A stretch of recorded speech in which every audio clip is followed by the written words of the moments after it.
नमस्कार, मैं देवकरण सिंह, प्राध्यापक भौतिक विज्ञान, राजकीय उच्च माध्यमिक विद्यालय झुंझुनू, राजस्थान। बच्चों, कार्य के बारे में आपने सुना होगा। जब आप बहुत परिश्रम करते हैं, 10-12 घंटे तक पढ़ते हैं, तो क्या आप जानते हैं कितना कार्य कुछ किया आपने? जब आप सामान को एक स्थान से दूसरे स्थान तक ले जाते हैं तो कितना कार्य होता है। जब किसी वस्तु को आप ऊपर की तरफ उछालते हैं तो कितना कार्य किया जाता है। तो उसमें बल भी लगता है, वस्तु एक स्थान से दूसरे स्थान तक विस्थापित भी होती है। तो इसमें कार्य को किस ढंग से परिभाषित करते हैं? नियत बल द्वारा किया गया कार्य अपन यहाँ ज्ञात करेंगे।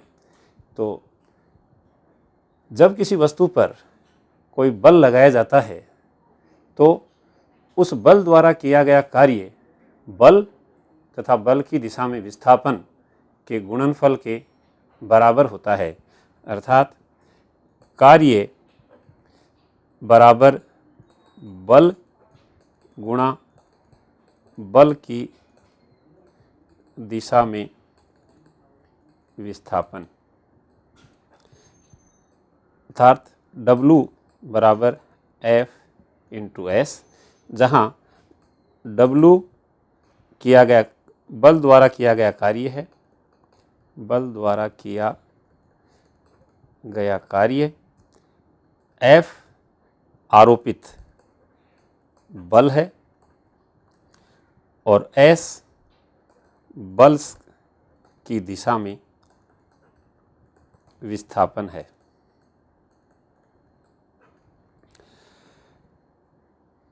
जैसे ये एक ब्लॉक है, इस ब्लॉक पर ये बल F लग रहा है और वस्तु इस A पोजीशन से B पोजीशन तक पहुंचती है और इसके द्वारा तय की गई दूरी बल की दिशा में S है। तो बल द्वारा किया गया कार्य W बराबर Fs होता है। इसके मात्रक लिखना चाहें तो कार्य का मात्रक ज्ञात करने के लिए बल का और विस्थापन का मात्रक लिख दो। तो बल का मात्रक MKS पद्धति में न्यूटन होता है और विस्थापन का मीटर। तो बल और मीटर के मात्रकों का गुणा कर दें तो इसको न्यूटन इंटू मीटर अर्थात जूल कहा जाता है। ये कार्य हुआ। अब जब यदि किया गया कार्य बल की दिशा में ज्ञात करने के लिए यदि आरोपित बल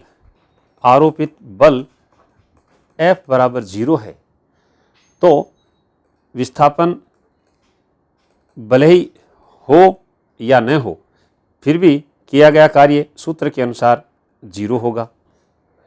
यदि दूसरा केस ये ले लें कि विस्थापन S बराबर 0 है तो बल भले कितना भी क्यों न हो, उस स्थिति में किया गया कार्य W बराबर 0 होता है। ये स्थिति तब होती है जब अपन किसी दीवार पर बल लगाते हैं तो बल तो लगाते हैं पर विस्थापन कितना होता है? 0 होता है। तो उस स्थिति में किया गया कार्य 0 होगा। इस प्रकार अब बल और विस्थापन को दिशा के हिसाब से पहचाने तो इसकी अपन 2 स्थितियां ले सकते हैं।